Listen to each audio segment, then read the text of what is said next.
Hello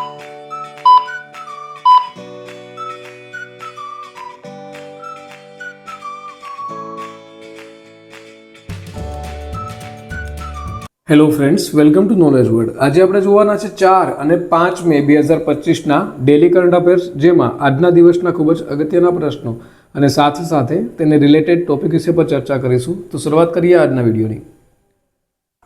પ્રથમ પ્રશ્ન છે, તાજેતરમાં ભારતીય વાયુસેનાના નવા નાયબ વડા એટલે કે VCAS કોણ બન્યા છે? તો હાલમાં જ નર્મદેશ્વર તિવારી છે, તેઓ ભારતીય વાયુસેનાના VCAS એટલે કે vice chief of the air staff છે, એટલે કે નવા નાયબ વડા છે તે બન્યા છે. માટે option number C is the right answer.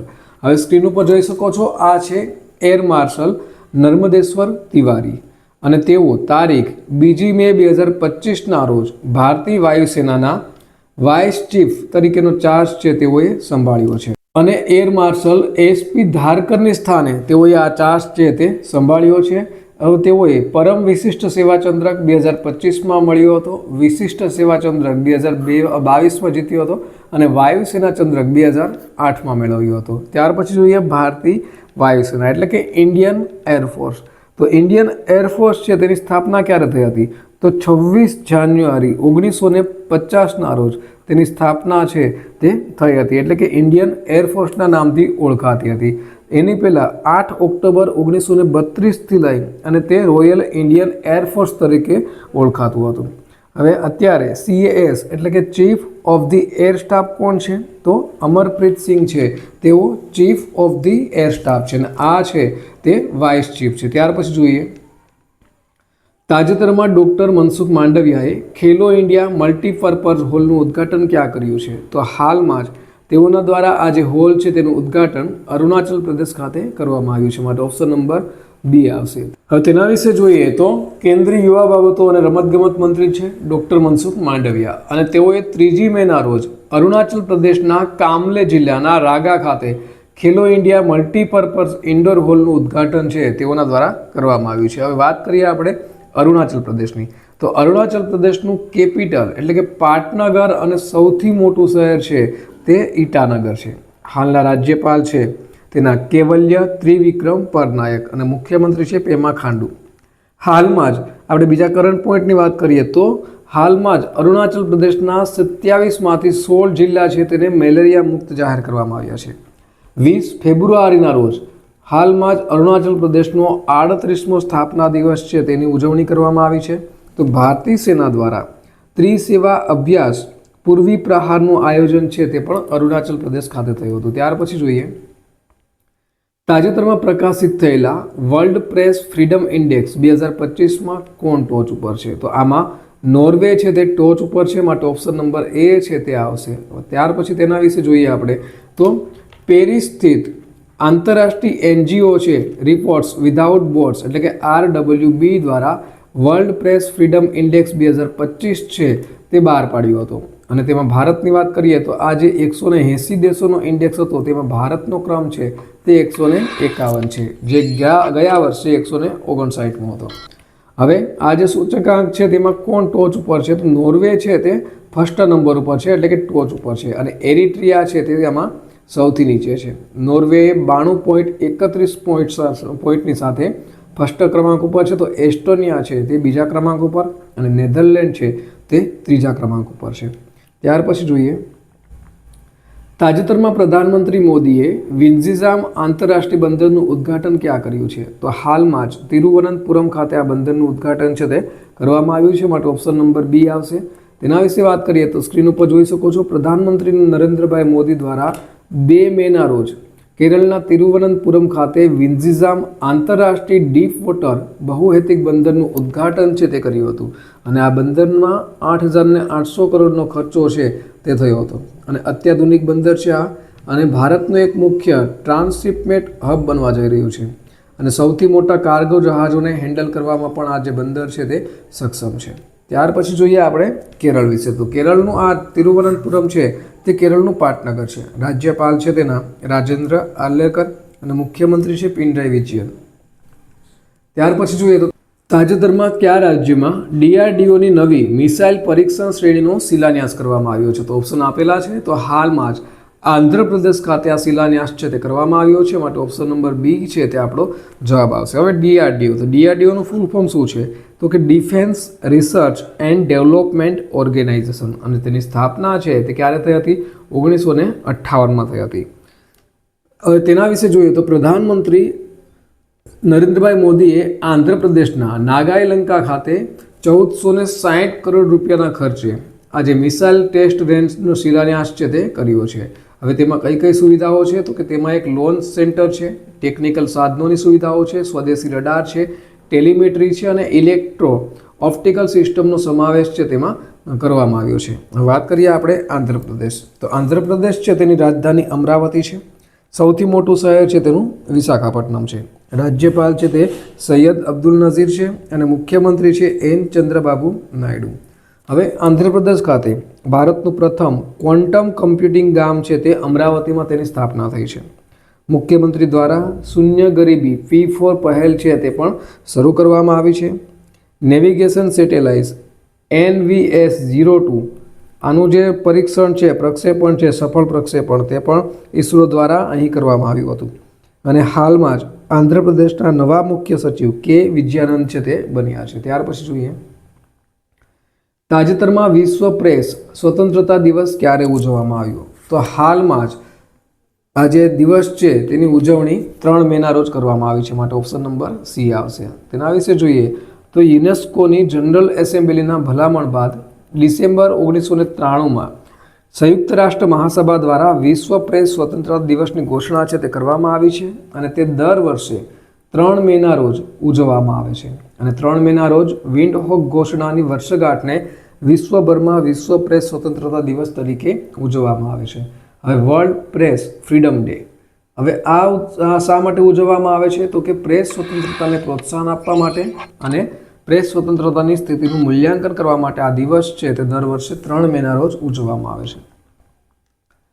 Next જોઈએ તો તાજેતરમાં કયો દેશ 2025માં સૌથી વધુ સક્રિય લશ્કરી દળ ધરાવતો દેશ બન્યો છે? તો હાલમાં જ ચીન છે તે સક્રિય લશ્કરી દળ ધરાવતો દેશ બન્યો છે, માટે ઓપ્શન નંબર સી આવશે. તેના વિશે વાત કરીએ તો વર્ષ 2025માં સૌથી વધુ સક્રિય લશ્કરી દળ ધરાવતો કોઈ દેશ હોય તો તે ચીન છે અને તેની સંખ્યા છે 20,35,000 સૈનિકોની. ભારત છે તે આમાં બીજા ક્રમે આવે છે, અમેરિકા 3જા નંબર ઉપર અને દક્ષિણ કોરિયા છે તે 4થા ક્રમાંક ઉપર આવે છે. ત્યાર પછી જોઈએ તાજેતરમાં કયા રાજ્યએ ભારતની પ્રથમ AI એટલે કે આર્ટિફિશિયલ ઇન્ટેલિજન્ટ આધારિત real time forest alert system શરૂ કરી છે? તો હાલમાં જ આ જે સિસ્ટમ છે તે મધ્યપ્રદેશ રાજ્ય દ્વારા શરૂ કરવામાં આવી છે, માટે ઓપ્શન નંબર બી આવશે. તેના વિશે વાત કરીએ હવે તો મધ્યપ્રદેશે ભારતની પ્રથમ AI સંચાલિત real time forest alert system શરૂ કરી છે અને વન સંરક્ષણ ક્ષેત્રમાં આ એક ઐતિહાસિક પહેલ છે. તો આનાથી શું ફાયદો થશે? તો કે તેનાથી સેટેલાઇટ છબીઓ, મશીન લર્નિંગ અલ્ગોરિધમ્સ અને ડેટાનો ઉપયોગ કરી અને જમીનના જે અતિક્રમણ છે અને જમીનના ઉપયોગનો ફેરફાર અને જંગલના અધોગતિને ઝડપથી ઓળખે છે. હવે વાત કરીએ મધ્યપ્રદેશ, તો મધ્યપ્રદેશનું કેપિટલ છે તે ભોપાલ છે. ત્યાર પછી ઇન્દોર છે તેનું સૌથી મોટું શહેર છે, રાજ્યપાલ મંગુભાઈ સી પટેલ, મુખ્યમંત્રી છે મોહન યાદવ. હાલમાં જ ઇન્દોર છે તે ભારતનું સતત 7મી વખત ભારતનું સૌથી સ્વચ્છ શહેર છે તે બન્યું છે. ₹5માં વીજ જોડાણ છે તે પણ આ રાજ્યમાં આપવામાં આવ્યું હતું અને 10મો આંતરરાષ્ટ્રીય વન મહોત્સવ છે તે પણ મધ્યપ્રદેશમાં ઉજવવામાં આવ્યું હતું. ત્યાર પછી જોઈએ તાજેતરમાં જાહેર કરાયેલા કેર એજ સ્ટેટ રેન્કિંગ 2025માં કોણ ટોચ ઉપર રહ્યું છે? તો કેર એજ સ્ટેટ રેન્કિંગ 2025, તો આમાં મહારાષ્ટ્ર રાજ્ય છે તે ટોચ ઉપર રહ્યું છે. વિશે વાત કરીએ તો આ જે રેન્કિંગ છે કેર એજ સ્ટેટ રેન્કિંગ, તેમાં મહારાષ્ટ્ર છે તે 1st નંબર ઉપર છે. ત્યાર પછી આપણું ગુજરાત છે તે 2nd ક્રમાંક ઉપર છે અને કર્ણાટક છે તે આમાં 3જા ક્રમાંક ઉપર છે. અને આમાં આ રેન્કિંગ છે તે 7 મુખ્ય સ્તંભો આર્થિક, રાજકોષી, માળખાગત સુવિધા, નાણાકીય વિકાસ, સામાજિક શાસન અને પર્યાવરણ ઉપર આધારિત છે અને તેમાં 50 સૂચકાંકોનું મૂલ્યાંકન છે તે કરવામાં આવે છે અને ત્યાર પછી આ રેન્કિંગ છે તે બહાર પાડવામાં આવે છે. હવે મહારાષ્ટ્ર, તો મહારાષ્ટ્રની સ્થાપના ક્યારે થઈ હતી?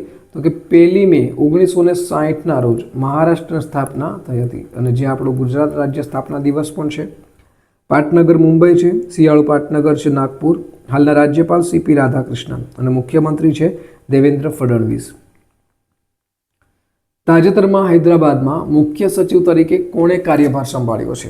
તો હાલમાં જ હૈદરાબાદના મુખ્ય સચિવ તરીકે કે રામકૃષ્ણ રાવ દ્વારા કાર્યભાર છે તે સંભાળવામાં આવ્યો છે, માટે ઓપ્શન નંબર બી આવશે.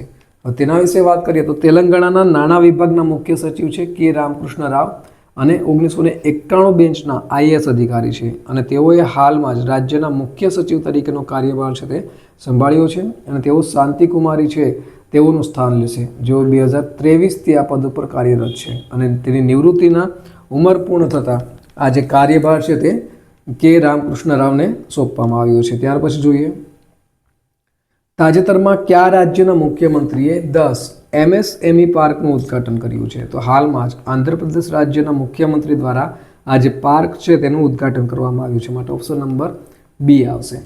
હવે સ્ક્રીન ઉપર જોઈ શકો છો, આ છે આંધ્રપ્રદેશના મુખ્યમંત્રી એન ચંદ્રબાબુ નાયડુ અને તેઓએ નેલ્લોર જિલ્લાના નેલ્લુરુ પાલેમથી આંધ્રપ્રદેશના વિવિધ જિલ્લાઓમાં 10 નવા MSME પાર્કનું વર્ચ્યુઅલી ઉદ્ઘાટન છે તે કર્યું છે.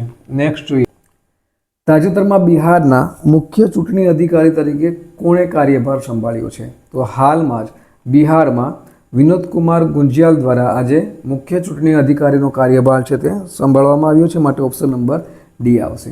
તેના વિશે જોઈએ તો બિહારના નવા મુખ્ય ચૂંટણી અધિકારી વિનોદ કુમાર ગુંજિયાલ, જેમ તમે સ્ક્રીન ઉપર જોઈ શકો છો, અને તેઓએ તેનો ચાર્જ છે તે લીધો છે. વાત કરીએ આપણે બિહારની, તો બિહારનું કેપિટલ છે તે પટના છે. તેના હાલના સીએમ નીતિશ કુમાર છે અને રાજ્યપાલ છે તે છે આરિફ મોહમ્મદ ખાન. ત્યાર પછી જોઈએ, તાજેતરમાં બોડોફા ઉપેન્દ્રનાથ બ્રહ્માની 9 ફૂટ ઊંચી પ્રતિમાનું અનાવરણ ક્યાં કરવામાં આવ્યું છે? તો તેનું અનાવરણ છે તે નવી દિલ્હી ખાતે કરવામાં આવ્યું છે, માટે ઓપ્શન નંબર બી આવશે. તેના વિશે વાત કરીએ આપણે તો અમિત શાહે નવી દિલ્હીમાં બોડોફા ઉપેન્દ્રનાથ બ્રહ્માની 35મી પુણ્યતિથિ નિમિત્તે તેમની 9 ફૂટ ઊંચી પ્રતિમાનું અનાવરણ છે તે કર્યું છે અને સાથે સાથે દિલ્હીના કૈલાસ કોલોનીમાં એક રસ્તાનું નામ છે તેઓનું નામ છે તે પણ તેમના નામ ઉપરથી રાખવામાં આવ્યું છે, બોડોફા ઉપેન્દ્રનાથ બ્રહ્મા માર્ગ. ત્યાર પછી જોઈએ, તાજેતરમાં ઇન્ડિયા સેમિકન્ડક્ટર મિશનના CEO તરીકે કોની નિમણૂક કરવામાં આવી છે? તો હાલમાં જ અમિતેશ કુમાર સિન્હા છે તેઓની નિમણૂક છે તે કરવામાં આવી છે, માટે ઓપ્શન નંબર સી આવશે. તો સ્ક્રીન ઉપર જોઈ શકો છો, આ છે અમિતેશ કુમાર સિન્હા અને તેઓને ઇન્ડિયા સેમિકન્ડક્ટર મિશન એટલે કે ISMના ચીફ એક્ઝિક્યુટિવ તરીકે નિયુક્ત છે તે કરવામાં આવ્યા છે અને આ મહિનાની શરૂઆતમાં ઇલેક્ટ્રોનિક્સ અને માહિતી ટેકનોલોજી મંત્રાલયમાં અધિક સચિવ તરીકે તેઓ નિયુક્ત થયેલા હતા અને તેઓ સુશીલ પાલ છે તેઓનું સ્થાન લેશે. ત્યાર પછી જોઈએ તો તાજેતરમાં વિશ્વ ટૂના દિવસ ક્યારે ઉજવવામાં આવ્યો? તો વિશ્વ ટૂના દિવસ છે તે દર વર્ષે 2 મે ઉજવવામાં આવે છે, માટે ઓપ્શન નંબર સી આવશે. તેના વિશે વાત કરીએ આપણે તો દર વર્ષે 2 મેના રોજ વિશ્વ ટૂના દિવસ અથવા તો વર્લ્ડ ટૂના ડે છે તે ઉજવવામાં આવે છે અને વિશ્વ ટૂના દિવસ છે તે વધુ પડતી માછીમારીના ગંભીર મુદ્દા અને આ વૈશ્વિક સમસ્યાના ઉકેલ માટે આંતરરાષ્ટ્રીય સહયોગની જરૂરિયાત અંગે જાગૃતિ લાવવાની તક. તાજેતરમાં અમેરિકાના નવા સંયુક્ત રાષ્ટ્ર રાજદૂત તરીકે કોની નિમણૂક કરવામાં આવી છે? તો હાલમાં જ માઇક વોલ્ટ્સ છે તેઓની અમેરિકાના નવા સંયુક્ત રાષ્ટ્ર રાજદૂત તરીકે નિમણૂક કરવામાં આવી છે, માટે ઓપ્શન નંબર ડી આવશે. સ્ક્રીન ઉપર જોઈ શકો છો, આ છે માઇક વોલ્ટ્સ અને તેઓને અમેરિકાના નવા સંયુક્ત રાષ્ટ્ર રાજદૂત તરીકે નિમવામાં આવ્યા છે. માઇક વોલ્ટ્સ તેઓ રાષ્ટ્રીય સુરક્ષા સલાહકાર હતા અને આ સાથે ટ્રમ્પે વિદેશ મંત્રી માર્કો રૂબિયોને રાષ્ટ્રીય સુરક્ષા સલાહકાર પદની જવાબદારી છે તે સોંપી છે. ત્યાર પછી જોઈએ ગઈકાલે પૂછાયેલા પ્રશ્નોનો જવાબ. તો ગઈકાલે આપણે પૂછ્યું હતું કે તાજેતરમાં પ્રોજેક્ટ કુઈપર માટે કોણે પ્રથમ 27 ઉપગ્રહો લોન્ચ કર્યા છે? તો ઓપ્શન આપેલા હતા તમારી સામે. તો એમેઝોન દ્વારા આજે 27 ઉપગ્રહો છે તે લોન્ચ કરવામાં આવ્યા હતા, માટે ઓપ્શન નંબર બી આવશે. ત્યાર પછી જોઈએ આજનો સવાલ. તો આજનો સવાલ છે, તાજેતરમાં યુનિયન પબ્લિક સર્વિસ કમિશન એટલે કે UPSCના સભ્ય તરીકે કોણે શપથ લીધા છે? તો ઓપ્શન આપેલા છે. તો આનો સાચો જવાબ તમારે કોમેન્ટ બોક્સમાં કોમેન્ટ કરી અને જણાવવાનો રહેશે. તો આ સાથે આજના દિવસનો જે વિડીયો છે તે પૂર્ણ થાય છે. બીજા અગત્યના વિડીયોની લિંક સ્ક્રીન ઉપર આપેલી છે.